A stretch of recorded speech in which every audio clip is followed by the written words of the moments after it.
What really happened with your host, Mike Rivero. You're listening to the Republic Broadcasting Network, where you'll find out what the Fukushima's going on. And aloha, America. Welcome to our show today. It's Friday, August 21st, 2020. Thank goodness it's Friday. Thank goodness it's Friday. Thank goodness it's Friday. And we've got a lot to talk about today. And this being Friday, we're going to do news for about half an hour, then open up the phones. Then at the top of the second hour, we'll be joined by the lovely Lady Claire and her unique perspective on the world. Mike is in our control room, twiddling the dials, keeping us out of trouble. So let's get right on into it. The Golden State Killer has been sentenced to life in prison without parole for the 13 murders plus rapes that he pled guilty to. Actress Lori Loughlin is going to be spending 2 months in jail over the college admissions scandal. So that's what's going on over in the world of justice. Now then, let's talk about the Democratic Convention, which is now officially over. And it's being described as the spectacle no one saw. The ratings were a disappointing flop.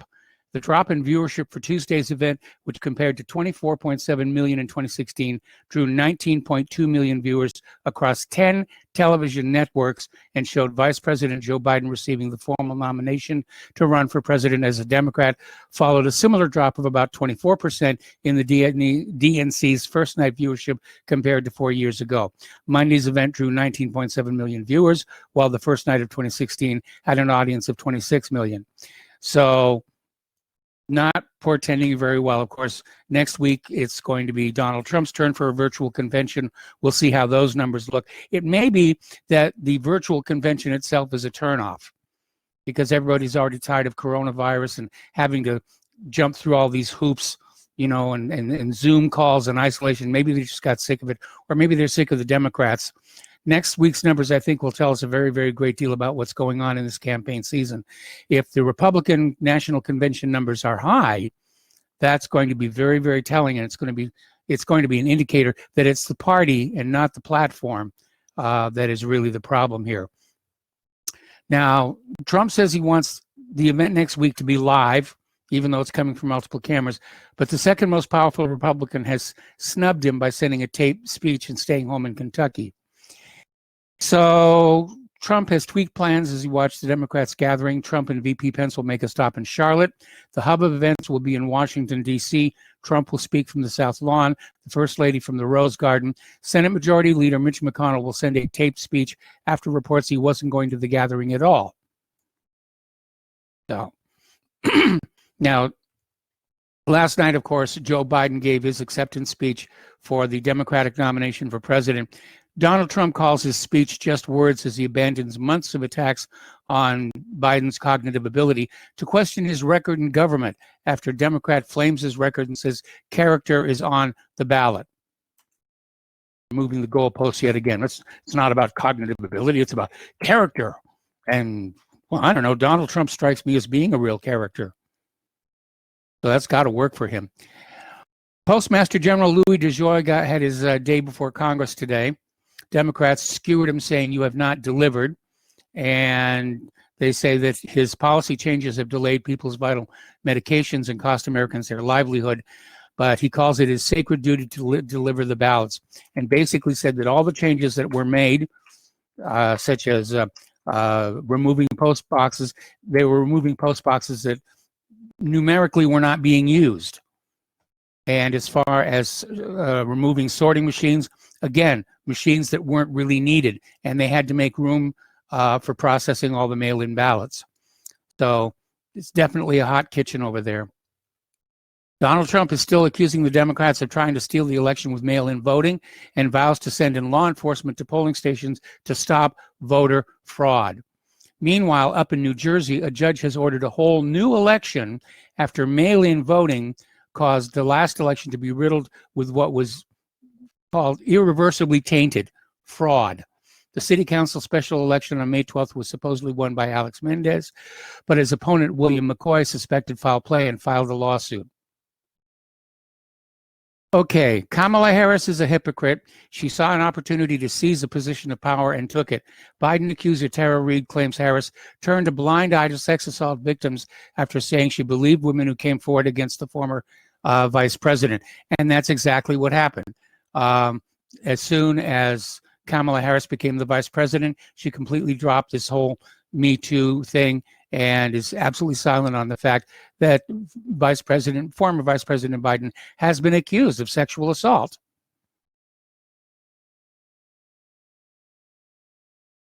Ghislaine Maxwell's legal team is trying to keep pages of potentially embarrassing depositions secret, claiming it would stop her from having a fair trial.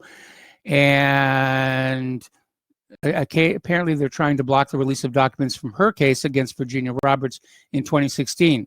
They say that intimate information about Maxwell would spread like wildfire. Maxwell denies charges of helping Jeffrey Epstein recruit and abuse 3 girls. So she's still going through the motions there. She's not due in court until next July. It's a very, very long time to get depressed. Really, really depressed.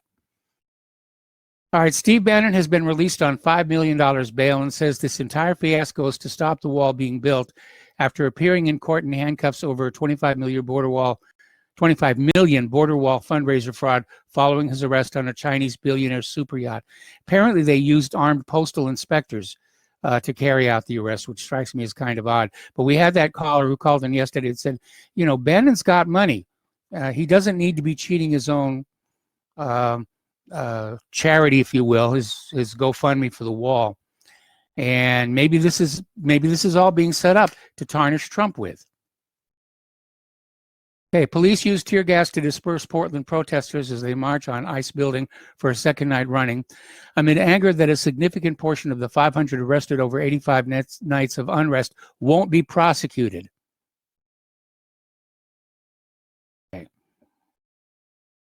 A military veteran business owner in Northern California lit into his county's leaders at a Board of Supervisors meeting, warning that restrictions due to the coronavirus pandemic are threatening the lives of his family and many others. This is a warning for what's coming. It's not going to be peaceful much longer. Carlos Zapata told the Shasta County Board in Redding on August 11th. Okay. Doctors are warning against taking mega doses of vitamin D to prevent COVID-19. In a paper published in the British Medical Journal this month, 21 experts from the UK, Ireland, and the US conclude that while vitamin D is essential for good health, especially for bones and muscles, and may bolster the immune system, it can also be dangerous in high doses. I thought vitamin D was water-soluble. It's the fat-soluble vitamins like A and E that you can overdose on. Okay, down in New Zealand, a man, 33 years old, who hugged a quarantining friend has been thrown in jail for 6 weeks for breaking the coronavirus rules. And Jesse Courtney Welch, 33, from Morningside, Auckland, he's a painter, received a 6-week prison sentence after hugging a friend who was isolating after returning home from Australia. They're really strict down there. Okay, turning to the economic news here. The UK public sector debt goes above £2 trillion for the first time in history, quadruple what it was before the 2008 crash. Ministers borrowed £26.7 billion in July alone, according to the latest data published by the Office of National Statistics. The ONS said the borrowing for the last month was £28.3 billion more than the same time last year when the public finances were actually running at a surplus. The borrowing figure for July is also the 4th highest since records began in 1993, as the government continues to throw billions of pounds at the economy to help it recover. Now, a while back, California's Governor Newsom cut state workers' salaries by 10% to aid the battle against the coronavirus pandemic. And at that time said he was going to do the same thing for himself. Turns out he did not. He did not take the pay cut as promised. He's in hot water. And so the workers got the pay cut and he did not. American Airlines is starting to cut flights due to lack of demand, including Sioux City, Iowa, New Haven, Connecticut, and Springfield, Illinois. These flights will stop operating in October. It's a total of 15 smaller cities when a federal requirement to serve those communities ends. Okay, out in California, there's been a victory for Lyft and Uber. California appeals court rules they can continue to treat drivers as contractors rather than employees, just hours after rideshare app threatened to suspend service in the state at midnight. Trump hits Goodyear again as their stocks lose value. I would take their tires off the limo. President Trump said he's open to stripping the Goodyear tires off of the presidential limo, dubbed the Beast, after controversy erupted this week when a slide from a company presentation showed that it discriminates against conservative activism while championing left activism. But Goodyear has caved into President Trump and has reversed the ban on Blue Lives Matter at the workplace. Now it's a start. Okay, let's see. Michigan has settled with the city of Flint water crisis victims for more than $500 million. The state of Michigan has settled with victims for more than $500 million, and details of the settlement were expected today. Ryan Jarvie, a spokesman for the Michigan Attorney General Dana Nessel, would not confirm the settlement Wednesday night, said the parties involved aren't authorized to speak publicly yet. The Attorney General and governor's teams have been engaged in an ongoing collaborative mediation effort for 18 months. And we and the other parties are bound by a federal court order to maintain the confidentiality of detailed settlement and mediation communications until we reach a certain point. We've not yet reached the point where we can discuss a potential settlement. Anyway, let's talk about some science news, because that's a lot more fun than some of the stuff that we see going on around here. Japan's Hayabusa 2 asteroid sample return capsule is cleared for landing in Australia. Now, it was always planned that it was going to land in Australia, but Australia has now formally and officially said, yes, you can do that. So Japan's asteroid sampling mission is officially clear to return its precious cargo to Australia in December. The Hayabusa 2 spacecraft is trekking back to Earth with a sample capsule full of material snagged from a near-Earth asteroid called Ryugu. The Japan Aerospace Exploration Agency, which runs the mission, has long planned to deposit that capsule in the vast desert of Australia, but the new announcement marks the country's official approval of the plan. Now, NASA has created a Mars Sample Return Independent Review Board. Now that Perseverance is on its way to the Red Planet, NASA's getting ready for the next major step in Mars exploration, a sample return mission. This one, they're going to have to be careful on. Now, when they did Apollo to the Moon, they had the Lunar Receiving Lab out of a sort of just in case concern that there might be something alive on the Moon that could be a threat to the earthly biosphere. Of course, the Moon is where you put something to kill it, not keep it alive. Mars is different. And if we are to believe the labeled release experiment from the Viking landers back in 1976, there is something alive on Mars. And so it's going to have to be treated very, very carefully, bringing it back to Earth. Of course, it may be exposed to the Earth environment and choked to death. We think that's what happened in the labeled release experiment. Anyway, so NASA recently established a Mars Sample Return Program Independent Review Board to evaluate how to safely bring Martian rocks and materials back to Earth. I would say stop off at the ISS first. Check it out there before you bring it down to the planet. The statement comes in the wake of Perseverance rover launched to Mars last month to pick up and cache rock samples that could show signs of past Martian life. The nuclear-powered rover will land on February 18th, 2021. How about looking for present life? How about going back and looking at that crab-like thing that Curiosity photographed here? Okay. Fury over plan to release 750 million genetically engineered mosquitoes in Florida Keys to kill insects carrying Zika and yellow fever, as locals branded a Jurassic Park experiment that could create superbugs. Some residents in the Florida Keys are furious over plans to release the mosquitoes to combat disease. The Florida Keys Mosquito Control District gave final approval Tuesday to the plan, which will be rolled out in 2021 and 2022. The transgenic insects classified as OX5034 have been modified to help cull the population of Aedes aegypti, a mosquito known to carry Zika, malaria, dengue, yellow fever, and other illnesses. However, residents and local wildlife groups worry the Jurassic Park experiment could just introduce a new breed of mosquitoes. Mistakes do get made. That's why Hawaii's got a problem with mongooses now.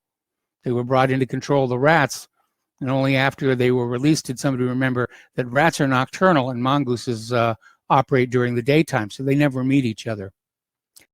There's an air leak on the International Space Station. It's forcing the onboard astronauts to spend the weekend in the station's Russian segment while NASA hunts down the source.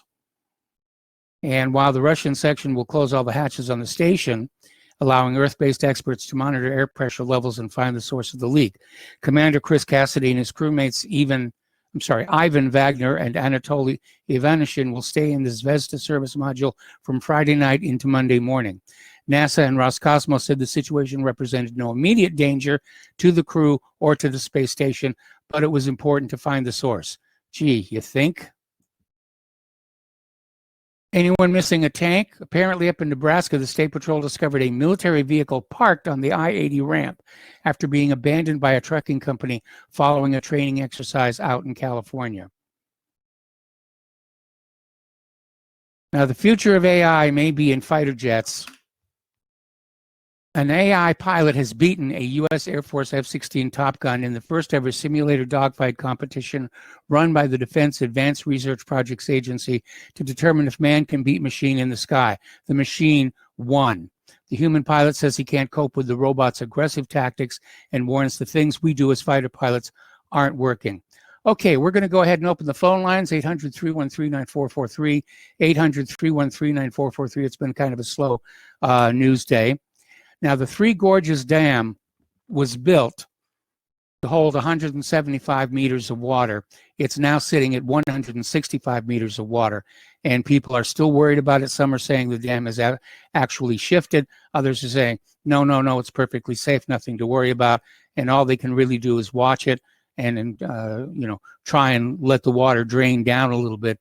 But the more rain that's coming in, the higher the water goes. People are very, very worried. If that were to let go, the flooding would reach all the way out to Shanghai on the coast. Okay, so now,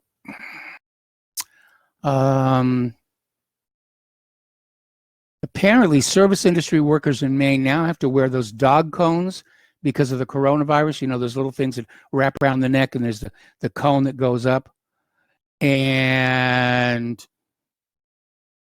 apparently, this is coming down from Janet Mills. The governor of Maine is demanding new protocols for service industry workers throughout the state that require them to wear dog cones around their necks while handling food at restaurants.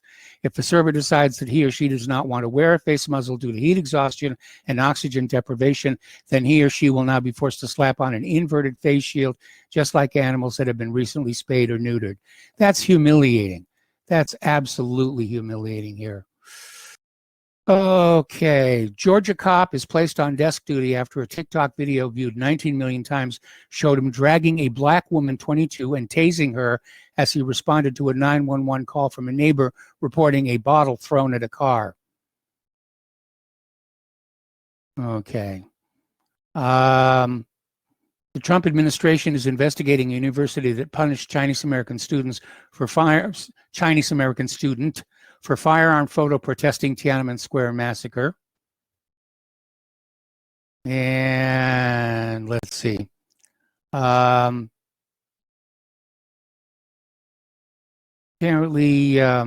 Rick Grinnell targets the LGBT community, saying Trump is the most pro-gay president in American history, and he can prove it. All right.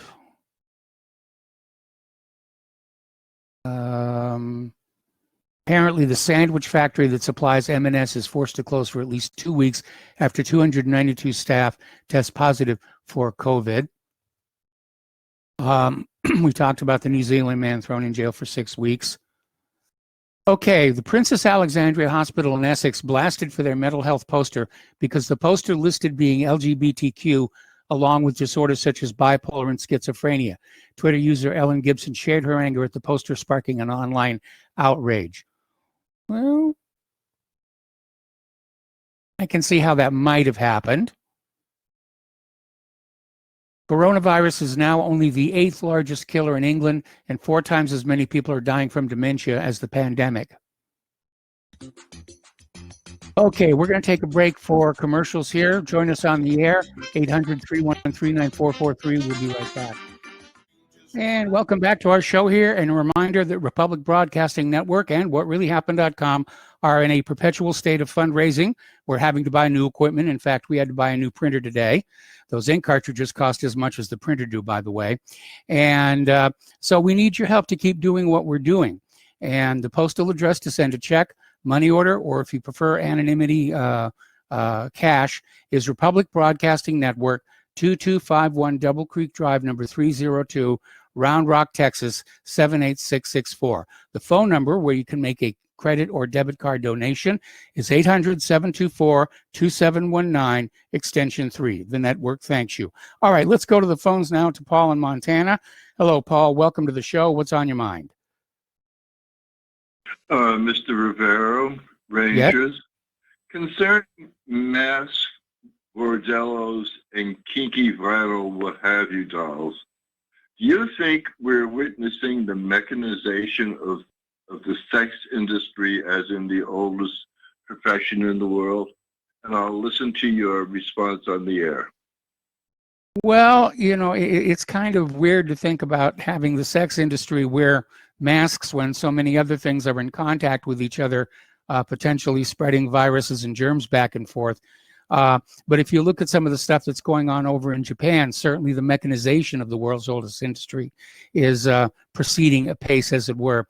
Thank you for the phone call. We're going to switch over to Mark inside the Beltway. Hello, Mark. Welcome to the show. What's on your mind? Hey, how you doing, Mike?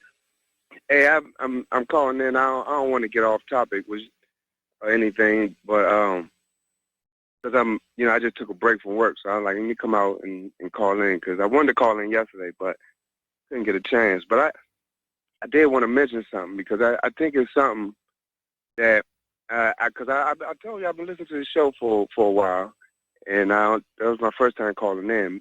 But there's something that I've noticed that is not being mentioned. I hear a couple of people kind of mention it, but it's something I think that's really serious, and I want to go into it, but if do I got a minute? Do I got like a couple minutes? Yeah, you got a couple minutes. Go for it.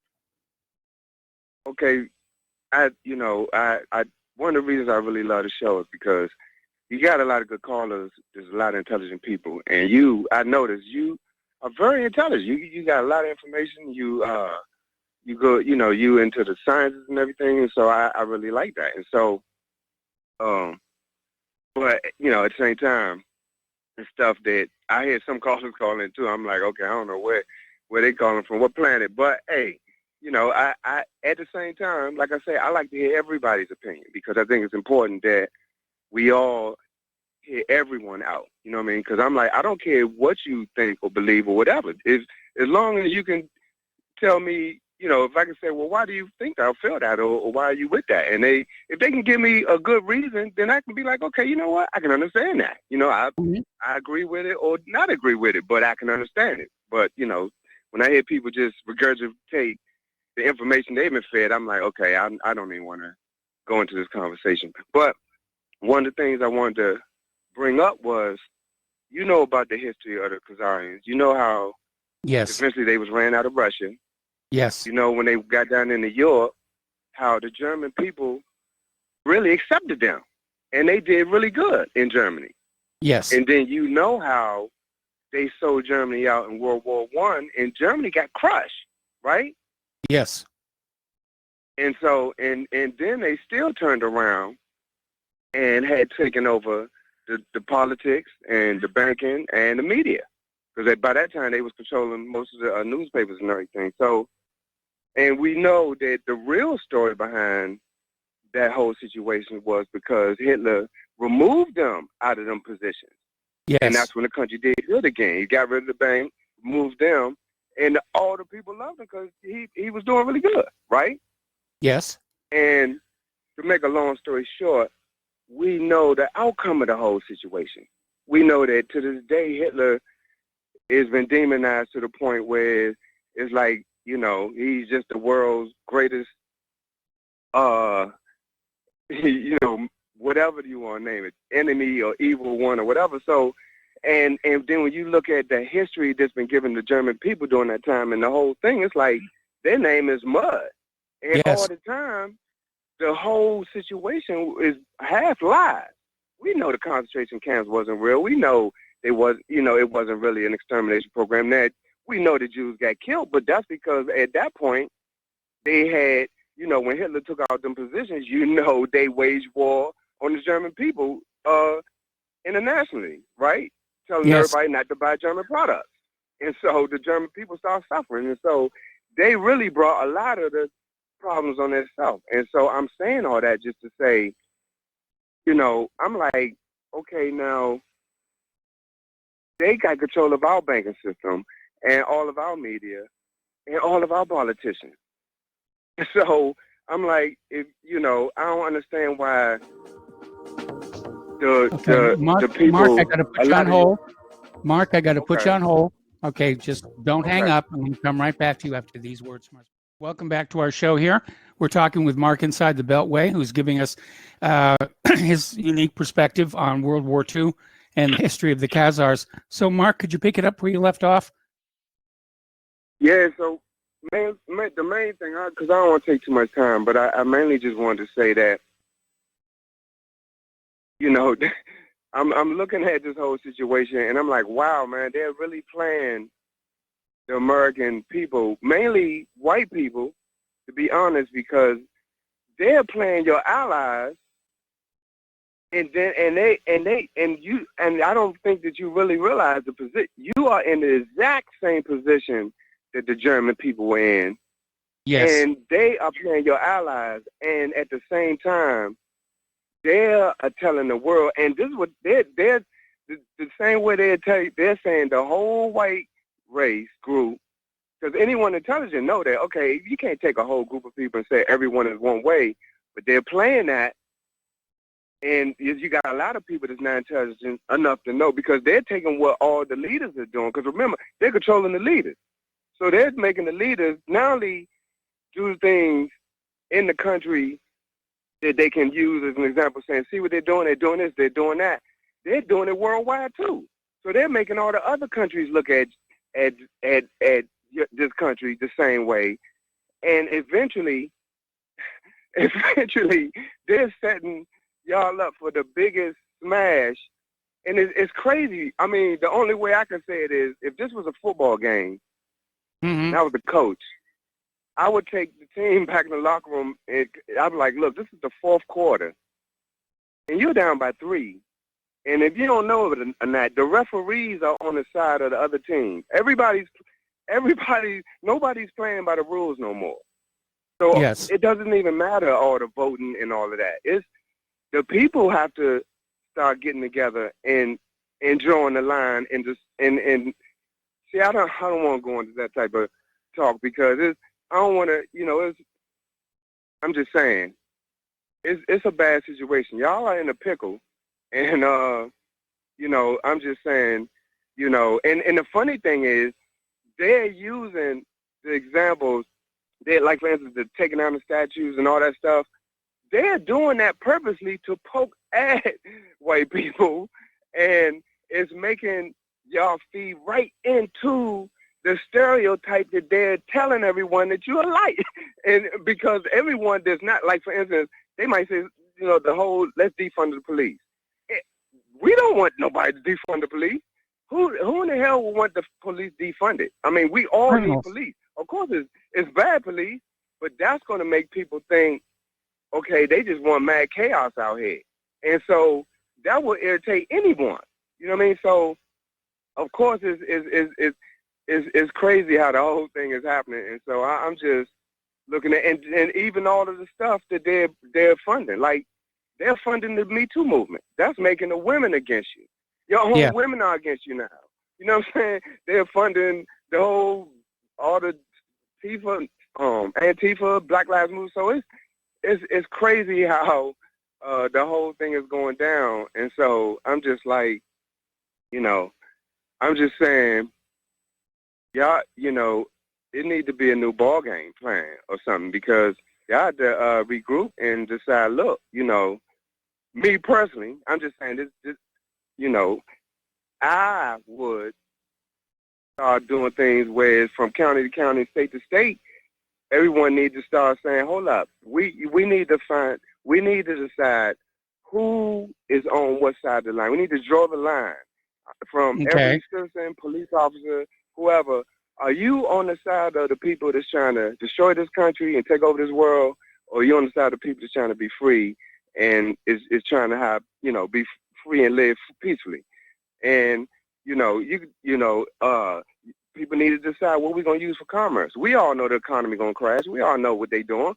What we're going to use for commerce. You know, it needs to be an agreement so things can function and people can, you know, because the thing is, if this whole country crashes, it's still all of our country. You know what I mean? Don't nobody want to lose the country. So the thing is, but at the same time, the way everything going, you know, you got so many people that's brainwashed and going along to a certain drum that's being beat that, you know, everyone going right into the same old ditch. And so it's just crazy, you know, watching, you know, how everything is going. But for the most part, that's what I see. It's just my opinion, you know. Okay. Some people might agree, some people might disagree, but I just wanted to throw that out there because I've been listening for a while, and I'm noticing, I'm like, I don't think people realize the real thing that's coming down the pipeline. And you know, the only thing I can say is, you know, I hate to see this country. This country got a lot of things that it has done that's bad, but this country has also been a special country in a lot of ways too. And I just hate to see everything be thrown down the drain and we wind up being labeled like the German people was, and this country just being, you know, forever known as. It could very easily happen. Something like that. You know, with all of the wars that the United States government is starting all over the world, I think 50 years from now, the Stars and Stripes will be viewed with the same revulsion as the swastika is today. And they're making it easy for everyone to eventually team up and want to just get rid of us, the whole country. Yes. So, you know, it's you know, just some food for thought. That's all. Well, thanks a lot for the phone call, Mark. We're going to let you go and switch over to Keith Rogers. Hello, Keith. Welcome to the show. What's on your mind today? Well, for one thing, my knees are killing me, and they're sore to politicians, I tell you. Anyway, hey, I want to thank Mark for mentioning that word freedom, because that's all it's about. It's not about patriotism. Too many people have died because of that so-called alleged patriotism. Anyway, Mark, I just wanted to plug my show because I got a special guest coming on Sunday at 8 o'clock Mountain Time. I have the surviving editor of Covert Action magazine, who they have recently restarted that magazine, and that magazine was basically almost shut down entirely by the CIA for exposing their crimes back through the 70s and 80s. And my guest will be Lewis Wolf. And we'll be discussing some old hashed out stuff like that about other agents, the real heroes of this country, the ex-NSA, FBI, CIA, and those LEOs and stuff that have all came forward and exposed the crimes of this country and stuff. And I think it'd be a very worthwhile show for your listeners to listen to. And just a quick note here for Mark, if he calls back in the board there and asks Mike for my email address, I'll give him some World War II history you can look at. But anyway, I just wanted to plug my show if you didn't mind there, Mike, and I hope you and your beautiful wife have a good day, okay? All right, thanks an awful lot. And that's 8 p.m. or 8 a.m.? 8 p.m. Perception Management on RBN. Mountain Time. Montana time. Okay. Yeah. All right, well, thanks an awful lot. All right, thanks, Mike. We're going to switch over to Jim in Illinois. Hello, Jim. Welcome to the show. What's on your mind? Oh, Michael. Yeah, I was thinking about this. Do you really think Donald Trump wants to get reelected? There have been times when I wondered if maybe he just would soon, you know, retire after one. But at the moment, it looks like he's really working at reelection. That speech he gave in Pennsylvania yesterday was a real good one. I know he loves campaigning, but he doesn't like to work. You know, that's the difference. Well, you know, Barack Obama was the same way. He loved the campaign, but when it came to making certain decisions, you know, he wasn't that sharp, you know, and Donald Trump is the same way. So this is why I'm wondering, does he really want to be reelected? Because he knows we have some major difficult days ahead of us. You know, not only the virus, but also the economy. So, you know, it wouldn't surprise me if he said, you know what, I did my 4 years. I got a lot of attention. I'm going to be fine for the rest of my life. I'm out of here. There have been times when I wondered if he was thinking that, but right now I think that his ego is saying that if he doesn't go for the full 2 terms, he'll be seen as somewhat less in the history books. Well, that's a good point. And finally, Steve Bannon. I don't know if he's just stupid or he felt he could get away with it. I know your caller yesterday stated he doesn't need, he has a lot of money. But people with a lot of money, they always want more money. So I don't know what Steve Bannon is coming from, and his relationship with the Chinese guy. That would be very interesting to find out what their relationship was. Well, Michael, that's it. You have a nice weekend. All right, same to you. Have a nice weekend. We're going to switch over to Miles in Maine. Hello, Miles. Welcome to the show. What's on your mind? Miles, are you there? Guess we lost him, so let's switch over to Al in Canada. Hello, Al. Welcome to the show. What's on your mind? Hi, Mike. I called to talk to you about corporations and all the damage they could do. Yes. So there are basically 2 kinds, right? Yes. Corporations that produce things and corporations that are quote unquote used as a charitable organization. Black Lives Matter falls under the latter. Mm-hmm. Apple falls under the first, and there are a lot of companies just like Apple. Apple is kind of unique in that it is the only company in the world that's worth $2 trillion, apparently. Mm-hmm. Yes. They actually have a surplus, which means, as far as debt-based economy is concerned, they actually have capital in which to do things with. And that's what the scary part is. So you have other companies in a similar position, whatever they are, Microsoft, Facebook, whatever. They kind of all get together and they could stir up a world of hurt, couldn't they? Yes. Well, they already are. Look at the corporate social media. Yes. Yes. Well, someone owns those, and they're the mouthpiece of whoever owns them. And of course, like I said, they could stir up a lot of trouble. Even though none of it's true, it's all nonsense. But in today's world of indoctrination and dumbing down, how is one to know the difference? I mean, you and I do. Yes. But a lot of people don't that buy into this. They hear like little, what's the word they use? Talking points, or there's something else. What do they call it? So they hear these things, right? And what it'll be like someone's speech, a 40-minute speech, and within that 40-minute speech, they'll take a couple of vowels from here, a couple of vowels from there, a couple of vowels and words from here, and they'll piece it all together. And next thing you know, they got something that they call that this person said, which is absolute nonsense. A lot of the time, yes.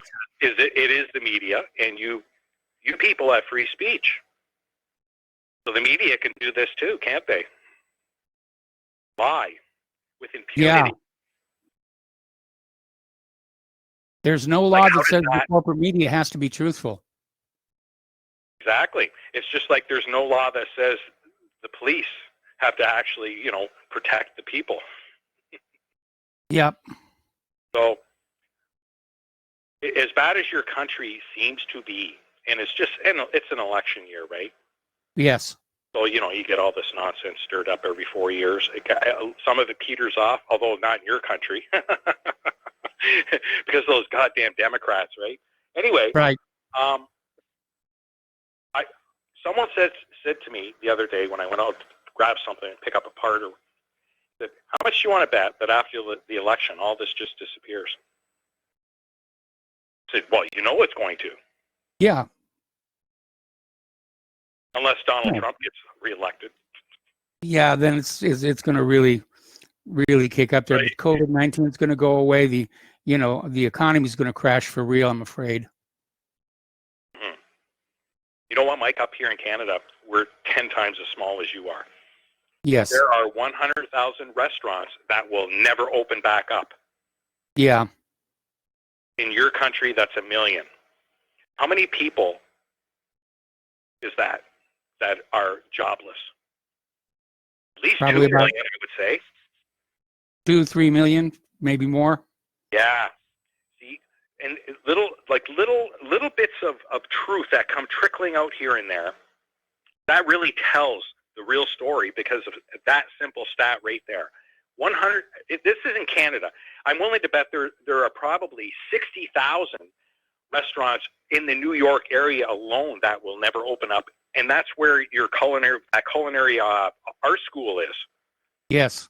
And there were some great restaurants around New York, like New York City, to the north of it, a huge amount.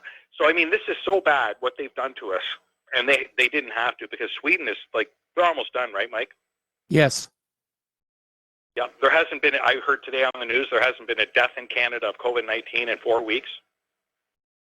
You know, a few cases here and there, and here we are wearing masks, social distancing, and everything's still kind of locked up, right? Yes. There's more to this than meets the eye. A lot more. I appreciate your time, Mike. You have a good show. All right, thanks an awful lot. We're going to switch to Miles in Maine. Hello, Miles. Welcome back. What's on your mind? Aloha, Michael. Yeah, I wish I'd quit hearing this kind of speculative stuff by the last caller. Although he had some good points with his mathematics and numbers, I don't think nobody can really tell for sure, because this is such an integrated type of economy. I've had restaurant owners tell me that they're doing very well because of the fact that they don't have people in the restaurants. So they don't have to provide lighting. They don't have to provide water. They don't have to provide someone to set up the tables and to bus them and stuff like that. And the carry-outs are doing very well. So I think it just remains to be seen. I don't think anything's certain. And who knows with what divergent position the economy can take. I mean, if the stock market people are doing well off of what they had, and of course they dumped their stocks and switched into other things in anticipation of all this, I think there's going to be some entrepreneurs that will make it. Even in 1929, there were those who, made it in different diverse, activities in terms of the economy. So I think it's okay. Well, listen, I'm going to put you on hold. Miles. Don't hang up. We'll be right back after these words from our sponsors. Welcome back to our show here. We're talking with Miles in Maine. And Miles, even in 1929, as you pointed out, there were certain entrepreneurs who did very, very well. But you can't really judge the health of an entire economy by the few people who are successful. I think we can all agree that a healthy economy is where everybody enjoys a certain modicum of success. Well, that's true, but I think it's a little bit early now to judge where everything's going to be. We know our numbers are going to be down, but we don't know what might recover. We don't know what might emerge. Those are all options that have not been exercised yet at this point. So until we see those, that's when we can truly judge. But I also wanted to comment on the two callers back regarding Trump. It's more Trump bashing again. Yes, Trump likes to campaign. You know why? Because Trump likes to relate to his voters and his people. And that's why he keeps them abreast and he keeps them in his corner, because he's able to do that. The great communicator. That's what Trump is. Mm-hmm. So, Trump likes to, but to compare him to Obama, how do you compare him to Obama? Obama had no money when he came in and he stole everything he has. Trump's been a businessman from the day one since his father raised him and created his own wealth. So I don't even understand where that guy's coming from. Also, I'd like to, for everybody to understand this, it was just shortly, a little bit ago, the Ninth Circuit, they were trying to get through a ban on magazines, some kind of limit of 3 rounds or 5 rounds. Well, the Ninth Circuit overruled that. Exactly, and that just happened to be part of the seats that Trump filled. So, Trump is doing some good things, but for the guy to come out there and compare him to Obama, I mean, Obama's a clown. He was a state senator and rose to all this, and he got elected to the. I mean, come on, this guy. Where are these people at? Let's start thinking here a little bit.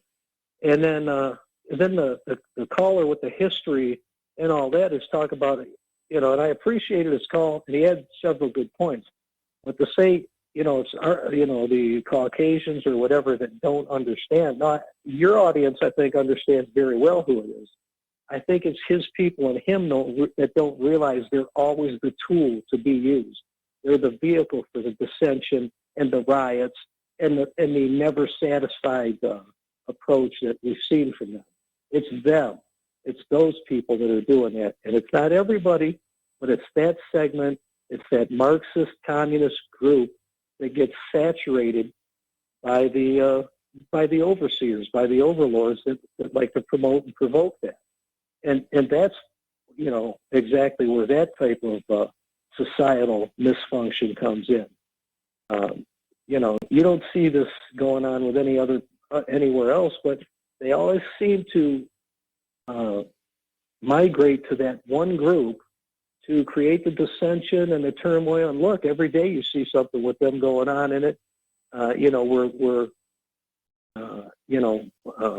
making martyrs of these Browns and Floyds and all these guys, all these people that are ne'er-do-wells, derelicts of society.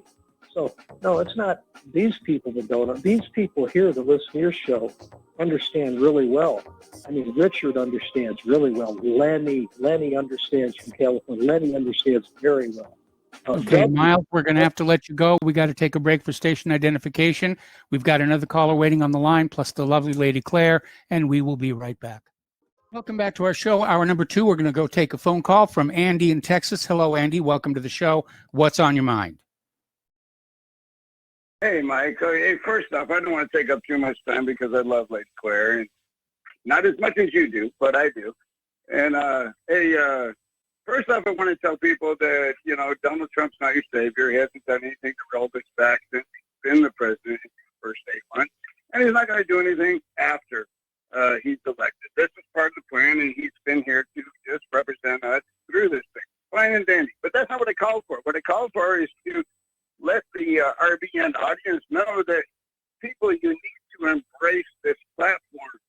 Mike does this because he does this. He's not getting paid to do this. This is a platform for the people. Mike is one of the people that give you a platform to come up and say what you want to say, and he spends most of his program indulging in the fact that people call. And it's just a wonderful platform. I think people need to realize that they have to support this platform along with the RBN platform, along with the Capsule platform. And I am so thankful for you and your wife and the entire RBN network. You guys have been there when I needed you, and I needed you a lot. And I know a lot of people need it. But hey, if you guys got something you want to talk about, get it on the phone. 1-800-313-9443. Give a call. Get involved. Do what's important to you. Right now is the time to where we need to hear from other people. Thanks, Mike. Tell Lady Claire. Thanks an awful lot for the phone call here. And Lady Claire, what's your first story?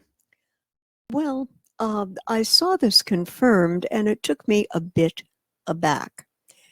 And it's a headline I think we need to pay attention to, and was found in both Zero Hedge and Drudge. Apparently, a Pakistani minister has threatened India with a nuclear attack, quote, to save Muslim lives on national television. Now, right now, there are continued top-level talks between India and China, and the two sides have agreed that they're going to work toward complete disengagement of troops from the contested line of control in the disputed eastern border. But now it appears that tensions are shifting right back to the western border once again, and New Delhi's most immediately threatening nuclear rival, Pakistan. Now, this charge was made by a very highly visible member of the National Assembly of Pakistan, who has grabbed national headlines in Pakistan for threatening India with nuclear war. The guy's name is Prime Minister Sheikh Rashid, and he told a national broadcaster during an interview that his country's nuclear arsenal will save Muslim lives should India conduct acts of aggression. Well, I don't know if this was for domestic consumption, because he is the leader of a very large, very popular Muslim political party. But Prime Minister Khan, I know that in your former professional life as a cricket player, you were a legend in the game. I also know that you made the suggestion last year when you were very upset with India's behavior about, talked about nuclear weapons. But I'm asking you right now to be as great a diplomat as you have been a cricket player. If there is no hotline between New Delhi and Islamabad, Mike, do you know if that exists? I have no idea. Okay. I would presume there's some method of direct communication. Yeah, this needs to happen immediately. Khan has got to talk to Narendra Modi and figure out what can be done together to ratchet down this tension. And let me explain why it's important.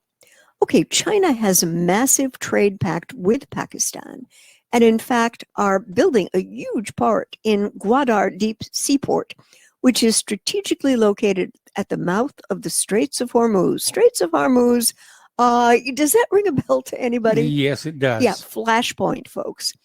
And any potential threat to this port is going to be construed as a threat to China's security and its economy, because its navy could well use it as a launch pad into the Indian Ocean. And secondly, and this comes to us from the Economic Times in July. Now, this is for what it's worth. I had a hard time. There were a couple of articles, but they came and went. Apparently, Pakistan has entered into a deal as of last month with the infamous Wuhan Institute of Virology, and they have signed a covert deal with the Pakistani military to collaborate on research in emerging infectious diseases. Now, whether this has actually happened or not, I'm not sure, but it is food for thought. Now, secondly, the situation is a threat, and it's important because in 2016, under President Obama's watch, there was an agreement signed between the US and India, which is a military logistics agreement. Now, this was a step toward building defense ties as China continues to be assertive at the Indian border, which has led to some very bad skirmishes.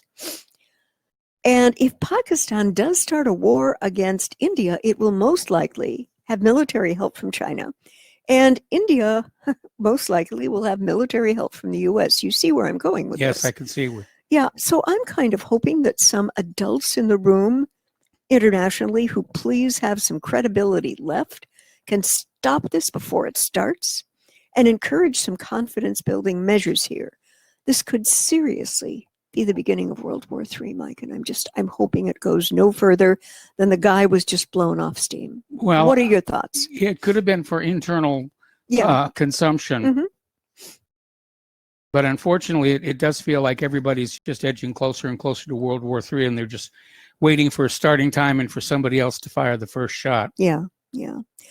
And back last fall, this is about Iraq. We noted that China had received some major deals for oil development in Iraq, but that may be changing. Another headline again from zerohedge.com. It's a very sober-sided blog. I suggest you check it out. President Trump has again vowed that all U.S. troops will soon be out of America's second longest occupation in Iraq, behind the longest running war in Afghanistan. But curiously, like in neighboring Syria, he has tied concluding the U.S. mission there directly to the possibility of oil and resource benefits for American companies. And he's quoted as saying this: "We look forward to the day when we don't have to be there," Trump said in an Oval Office meeting with Iraqi Prime Minister Mustafa al-Kadhimi. "We were there and now we're getting out. We will be leaving shortly and the relationship is very good." I don't know if he's talked to any Iraqi people on the ground. No. Hello, Mr. President, not good. We're making very big oil deals. Our oil companies are making massive deals. We are going to be leaving, and hopefully we're going to be leaving a country that can defend itself. Mike, this looks to me like economic blackmail. I mean, how do I call it anything else? No, that's exactly what it is. Yeah. And, you know, the U.S. wants to keep control over Iraq and its oil. Mm-hmm. But Trump understands the American people are sick and tired of war, and they want to start pulling out from Afghanistan and Iraq and Syria and the rest of it. Yeah. So he's trying to make it look like we're leaving Iraq, even though we're maintaining control over Iraq. Yeah, which is as much economic as it is military. Well, it's more economic than military. That's Yeah. why you can pull the troops out. Mm-hmm. And folks, you had to see this coming. Apparently, 6 Democratic states have filed a lawsuit against the United States Postal Service for impeding free and fair elections. Mike, this coming election in November looks like it's going to be an industrial strength train wreck. What are your thoughts on this lawsuit? Well, I think the lawsuit is absolutely silly. Yeah. The Democrats are trying to force a vote by mail. They're fanning up this COVID-19 crisis to scare people away from the polling places because the vote by mail is how they can stuff the ballot boxes. I mean, there are some states that are even setting up collection bins, which are completely unmonitored boxes where you can just dump ballots in. And yeah, it's they're not even trying to hide the fact that they're cheating their way.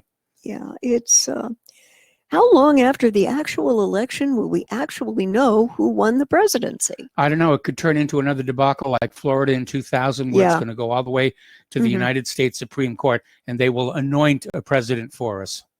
Yeah. Looking at Turkey, apparently Erdogan is announcing the biggest gas discovery in Turkey's history as the lira invade resumes the plunge. Yes. Turkey's lira was up as much as 1% ahead of President Tayyip Erdogan's major announcement today, crucially before stumbling right back down, in which he declared a major, significant gas find in the Black Sea. He unveiled the biggest gas discovery in Turkey's history during a speech in Istanbul. Now, Bloomberg is saying the Turkish lira erased gains against the US dollar as Erdogan continued his speech.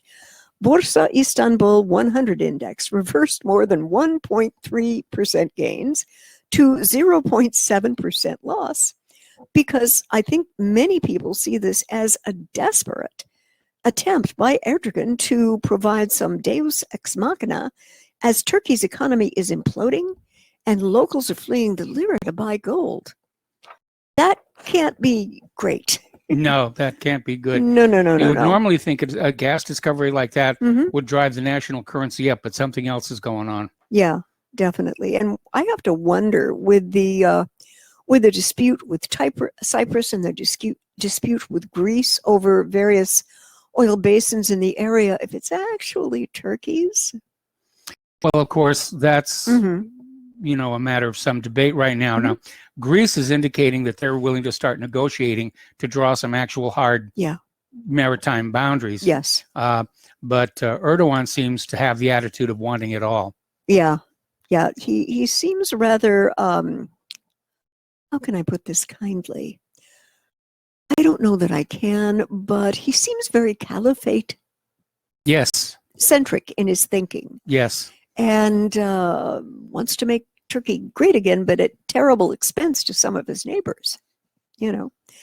Speaking of which, the UAE will now reportedly send F-16s to Greece amid Athens' drilling row with Turkey.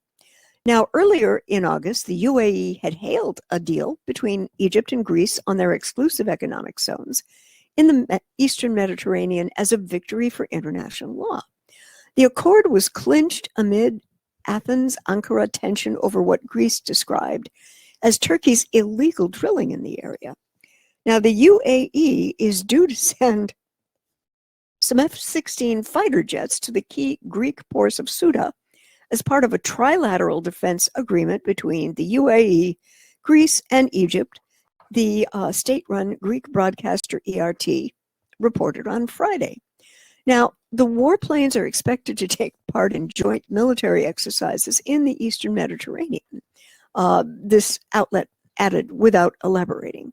The UAE authorities have not commented on the matter yet, and apparently Abu Dhabi's reported move to deliver the F-16s to Suda followed the nation's Minister of State for Foreign Affairs, Anwar Gargash, welcoming the Athens-Cairo agreement defining their exclusive economic zones, EEZs, in the Eastern Mediterranean. Mike, what's going on here?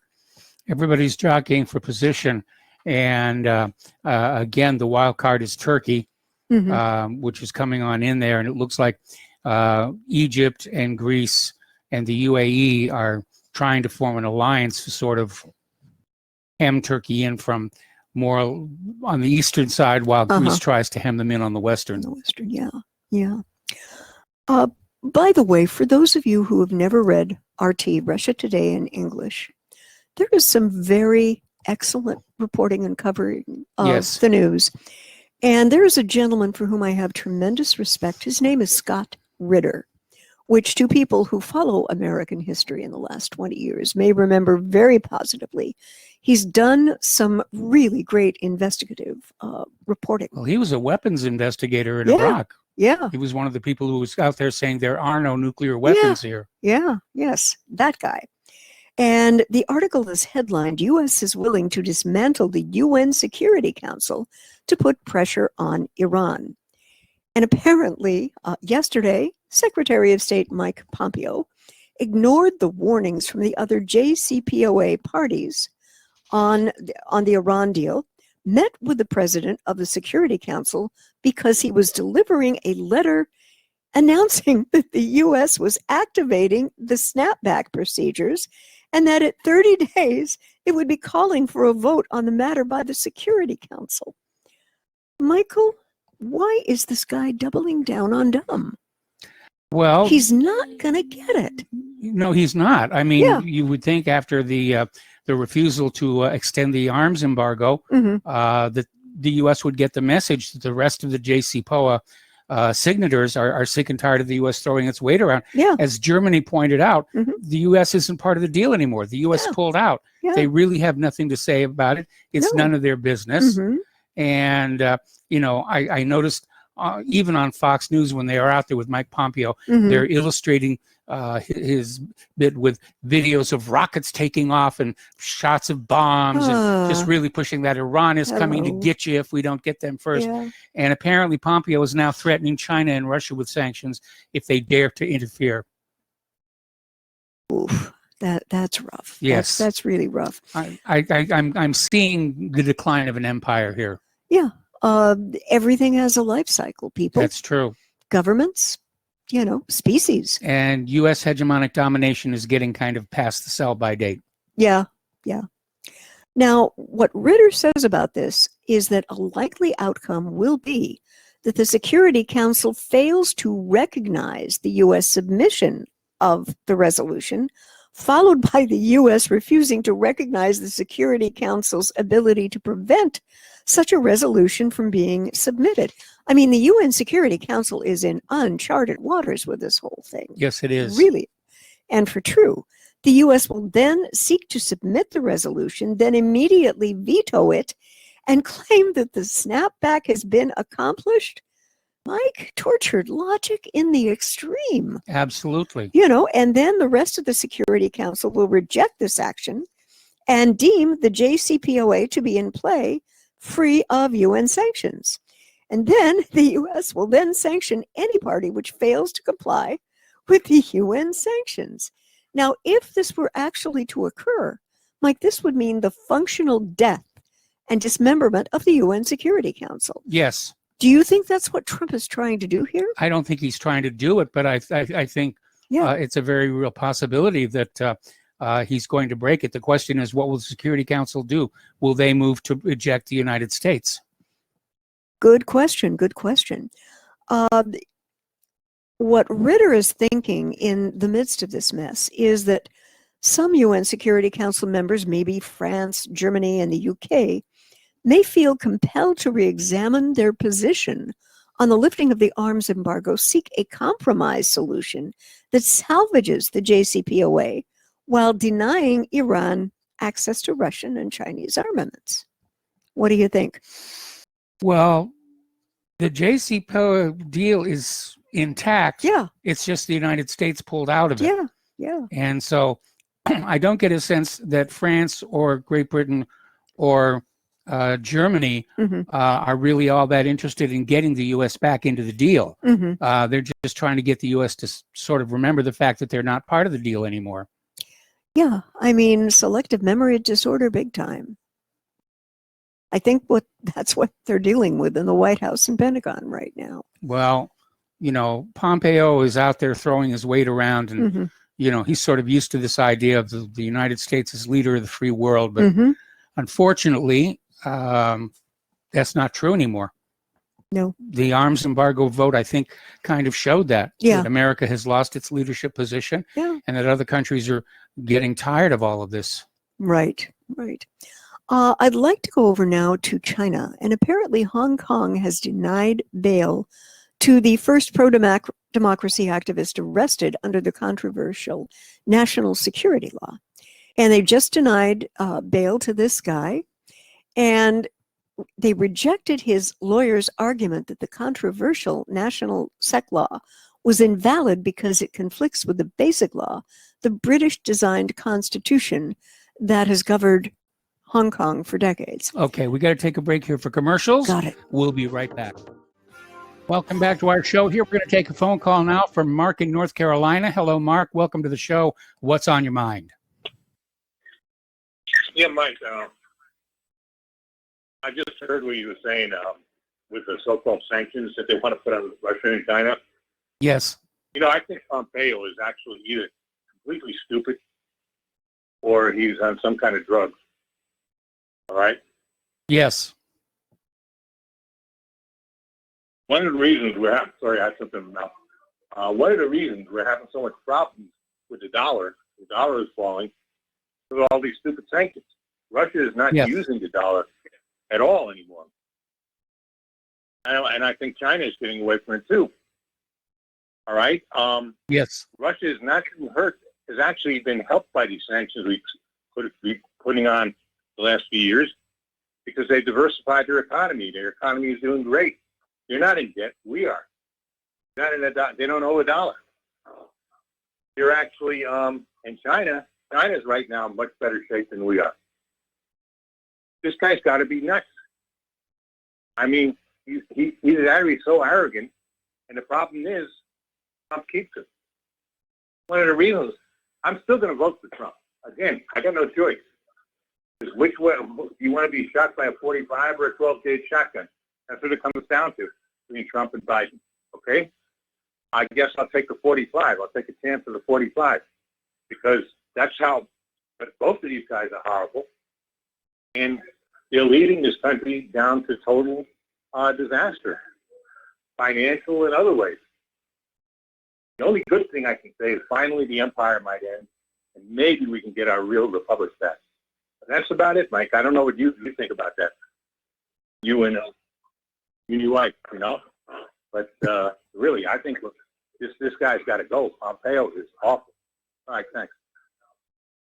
Yeah, there's no question that as far as I'm concerned, they're almost flogging a dead horse here because they've hit sanctions so much. As you say, the rest of the world is moving away from the dollar. And without that international demand, there's nothing else propping up the value of the dollar. And that's why we're seeing it take a nosedive right now.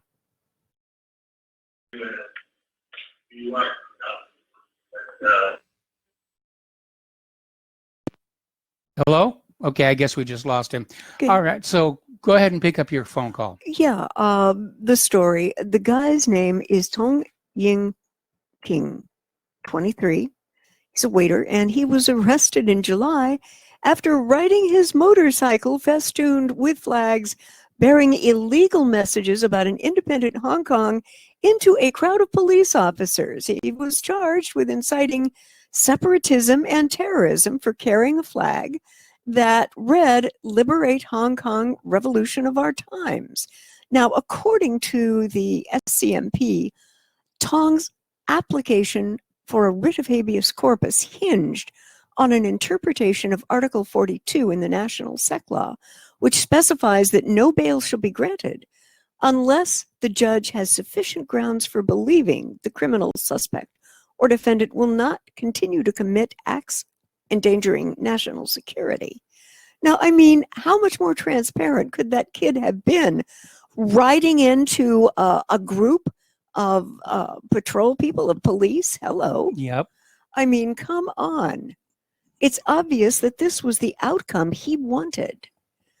But I think he's going to rue the day because he's going to wind up in jail for a very, very long time. Yes. And Mike, what do you think the future of dissent, peaceful dissent, not writing into people, but peaceful dissent, may be in China as things evolve? I think that the Chinese government is going to come down on Hong Kong as hard as they've come down on the rest of China itself, because they see Hong Kong as part of mainland China. The same thing with Taiwan. Yeah. And I think what we're embarking on is a period of consolidation where Beijing is going to say, look, this is all ours, and we're all going to, run it the way we think it ought to be run.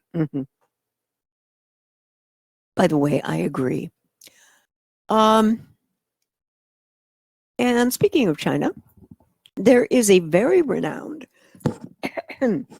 EU scientist who is making the statement that COVID-19 was likely engineered in a Chinese lab, and an effective vaccine against this is unlikely.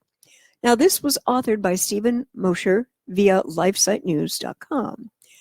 And you can't call this guy a crackpot or some sort of a Johnny-come-lately. The guy's name is Professor Giuseppe Trito. You can't call him a crank. He is an internationally known expert in biotechnology and nanotechnology who has had this incredible academic career, but he is also the president of the World Academy of Biomedical Sciences and Technologies, WABT, an institution founded under the aegis of UNESCO in 1997. So this guy's got some gravitas.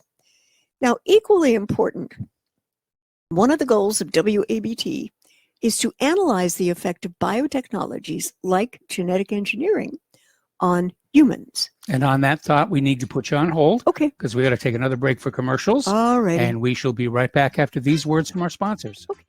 Welcome back to our show here, and Claire is talking to us about Professor Giuseppe Trito's new book, where he's talking about the Wuhan virus. So take it away. Yeah, and what the guy says is that China virus definitely wasn't a freak of nature that just happened to cross the species barrier from bat to human.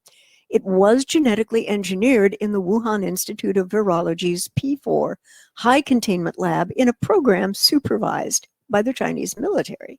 Now, what sets this book apart, Mike, is the fact that it demonstrates pretty conclusively the pathway by which a PLO-owned coronavirus was genetically engineered to be and modified to become the China virus now ravaging the world. His account leaves no doubt that it is a chimera, an organism created in a lab. But he goes even further. He also connects the dots, linking the Wuhan lab to France and the US, showing how both countries offered financial and scientific help to the Chinese as they began to conduct ever more dangerous bioengineering experiments. Now, although neither American or French virologists are responsible for the end result, the infectious coronavirus and a global pandemic, their early involvement may explain why so many insist that the chimera must have come from nature. The last thing they want to admit is that they may have had a hand in it. Mike, your thoughts? Well, I've been saying all along, if this is a biological weapon, it's a very poor one, and that it was probably more likely a work in progress and somebody dropped a test tube. Okay. Because it's not that infectious, and it's certainly not that lethal. And in fact, in hindsight, it looks like a lot of the concerns and predictions of millions of dead were extremely overblown. Yeah. Yeah. So if it's an artificially created biological weapon, it's incomplete. It's not finished yet. All right. We're going to take a phone call now from Rob in New York. Hello, Rob. Welcome to the show. What's on your mind? Hi, Mike and Claire. I just want to wish you guys a happy Friday. Thank you. And I just wanted to start off by thanking Dustin for calling in yesterday and not mentioning masks a single time. That was really appreciated. And I wanted to comment quickly too on the Steve Bannon arrest.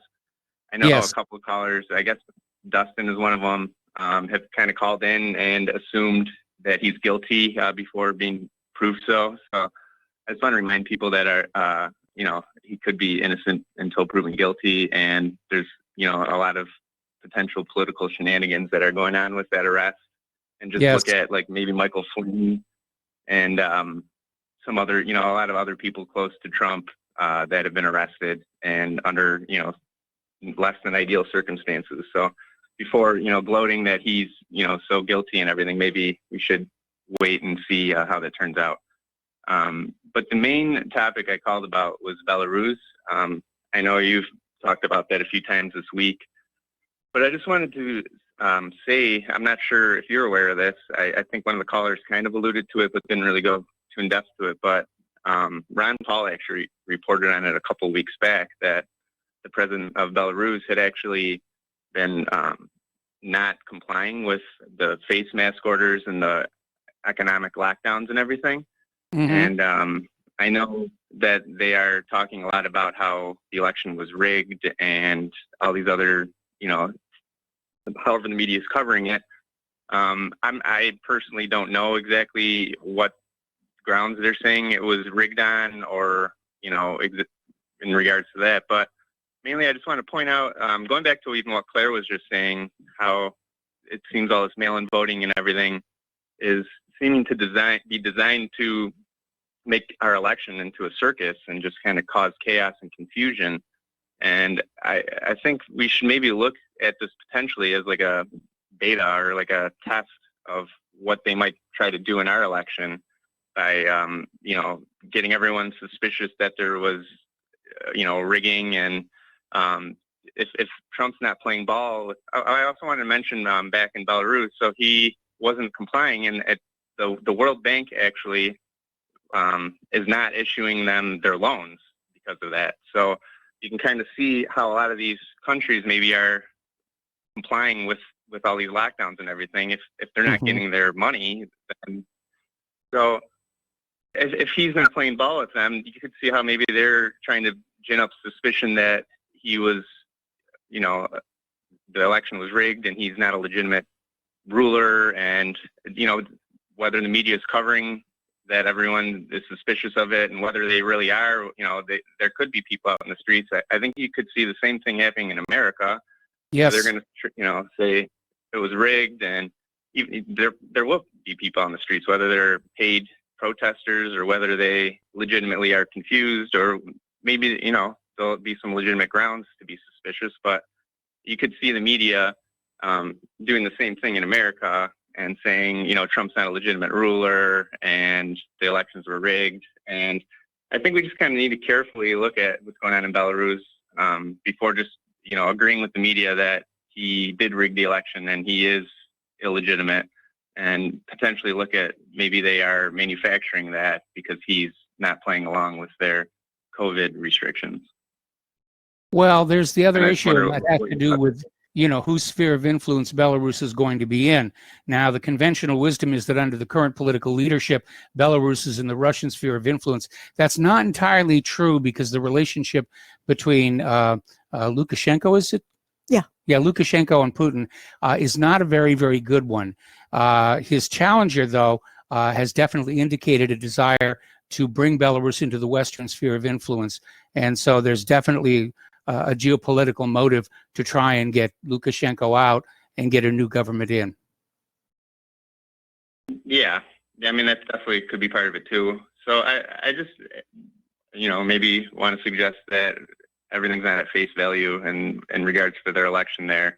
And it could be politically motivated based on, going towards Russia or going towards the West, and also the fact that they're not playing along with the COVID lockdowns. And then I just want to wrap up real quick and just remind everyone that Plandemic 2 is out there. Ben Swan just started a new platform. It's called ISE.media, which is hosting it. And he's doing a great job offering an alternative platform that will be censorship free without, all these phony fact checkers and everything. So I encourage everyone to watch it, and also just support the platform and keep an eye on it, because I think that's something the world needs more of, is alternative platforms. I agree. All right. Well, that's all I got, and keep doing what you're doing, and have a great weekend. Same to you. Have a great weekend. And Claire, back to you. Yes, and I noticed that there is a wee bit of a an article on one of the news feeds that we watch. Fox News is already is covering the same story. I have to laugh because Chicago Mayor Lightfoot is defending a ban on protesters on her block. Now, in the aftermath of the George Floyd killing, which was tragic and awful and should never have happened, there have been protests erupting in dozens of cities in California, with hundreds of thousands of people taking to the streets. And despite the corona pandemic, they were cheered on loudly by the state's liberal elite, with some of the most prominent Hollywood actors taking daily turns to voice their support for the protesters, while condemning anyone who did not side with the BLM movement, even when so frequently it devolved into violent rioting and looting of innocent bystanders. All of that abruptly ended, however, when BLM invaded Beverly Hills chanting, "Eat the rich." That's when the police showed up quickly and immediately cleared out all the protesters. Yeah, that would do it. Yeah, now, while some NIMBY hypocrisy has long been a feature of California, nothing compares to what happened in Chicago, where Mayor Lori Lightfoot, best known for encouraging local Black Lives Matter protests and going so far as to say that Black lives are more important than downtown corporations, after the unprecedented looting that took place last week, defended the Chicago Police Department's ban on protesters being able to demonstrate on the block where she lives. And she told reporters yesterday that she and her family at times required heightened security because of the threats that they are receiving. And yes, Mayor Lori is all about Black Lives protest, just as long as they're not in her backyard. So Yes. I really want to get it straight with this lady. I'm feeling a Joan Rivers, can we talk moment. Let me get this straight in my head. Other people's homes and businesses can be burned to the ground by BLM, including the businesses of minorities, but not hers. Mayor Lightfoot, forgive me. I mean, that was an extraordinary display of tone deafness, coupled with a couple of shots of good hypocrisy. Absolutely. Absolutely. I mean, the Magnificent Mile got trashed twice now. Mm-hmm. Yep. But her home is protected. Yeah, her home is protected. And I have to think back at the Rodney King riots, Mike. Yes. And the first place I seem to remember that the protesters went to were liquor stores owned by Korean families in South Central. Yes. And I mean, these people, when they found out they could work like 20 hours a day, did to build up a business, to build up rapport with the neighborhood, and they just had it destroyed. You know? Well, the reason for that was very simple. I mean, the Black population was out there saying, we're in an economically depressed neighborhood. Nobody can be successful here. And here the Koreans came on in and they were being successful. Yeah. And it sort of said the problem isn't the neighborhood, the problem is the people. Mm-hmm. And so that's when the riots broke out. They started targeting those successful businesses. Mm-hmm. Swallowing. Apparently, in Russia, a Russian bank has just issued its first precedent-setting crypto-backed loan. I thought this was interesting. And amid the euphoria over DeFi, or decentralized finance, in crypto space, which leverages decentralized networks to transform old financial products into trustless and transparent protocols, among other things, provide loans to businesses or the public with no intermediaries present, a Russian bank has become the first lender in the country to issue loans secured by cryptocurrency tokens. Now, this came out of the English language Russia's Kommersant.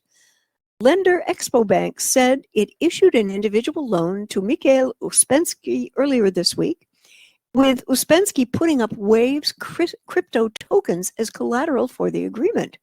And the size of the loan was not disclosed, but Mike, is this not precedent creating? It is precedent creating. It's basically saying that Bitcoins can now be used as collateral for loans. Mm-hmm.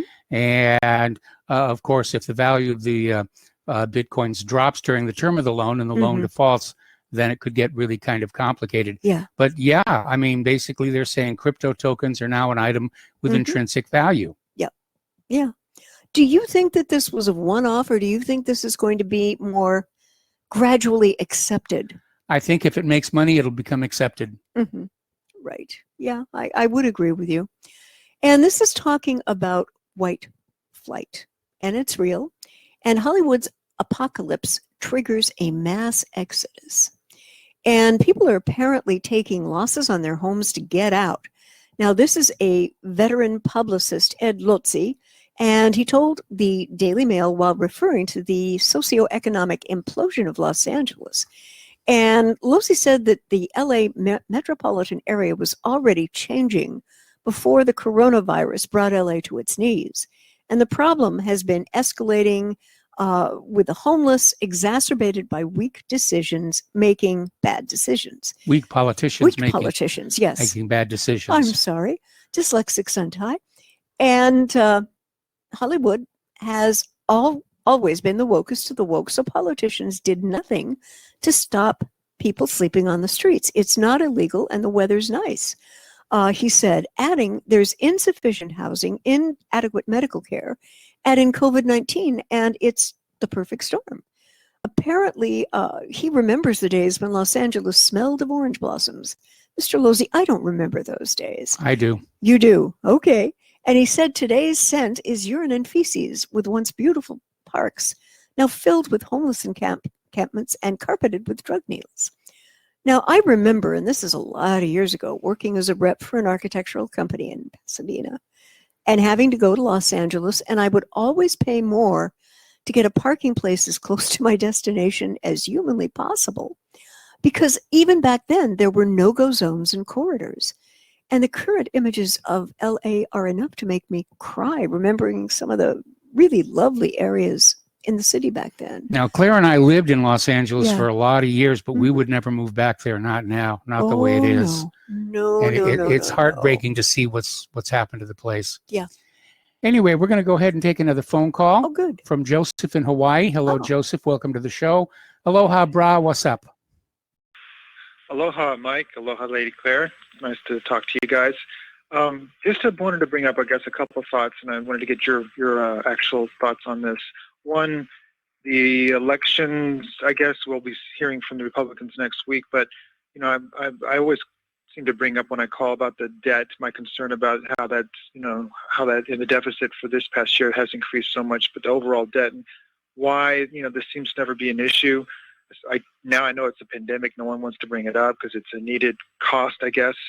But it's just when I think of how much things are skyrocketing and how much that's going to affect this country economically in the future, and I try to live debt-free personally as best I can. And when I see the irresponsibility happening in so many ways, it's very frustrating, and how that affects so many, you know, aspects of the economy, the value of the dollar, everything, you know. And so that's the first thing I wanted to bring up, and then I'll hold for your thoughts. But I did have another thing I wanted to also sort of related to that as well,